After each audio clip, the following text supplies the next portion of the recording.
নবীর চেয়ে শুকরগুজার পৃথিবীর কেউ আছে? কথা বলেন। এমন তাবৎ কোনো অত্যাচার নাই যে অত্যাচার বিশ্ব নবীর উপর করা হয় নাই। বিশ্বনবী মক্কার জামিনে যখন দাওয়াত দিতে লাগলেন, ওনারে পাগল বলা হতো, তুমি পাগল, বলা হতো মুহাম্মদ একটা কবি, বলা হতো মুহাম্মদ হচ্ছে গণক। বিশ্বনবী যখন রুকু দিতেন, সিজদায় চলে যেতেন, উটের পচা নারী ভুরি এনে বিশ্বনবীর কাঁধে ফেলে রাখা হতো।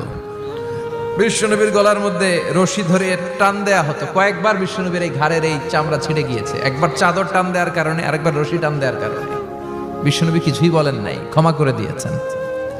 যেই মক্কার শত্রুরা বিশ্বনবীকে মক্কা থেকে বিতাড়িত করেছে, এবং যেই রাতে উনি হিজরত করলেন, মাইগ্রেট করলেন, উনি কেঁদে কেঁদে বারবার মক্কার দিকে ফিরে তাকায়, আবার যায়, আবার ফিরে তাকায়, মাতৃভূমির মায়া ছাড়তে পারছেন না।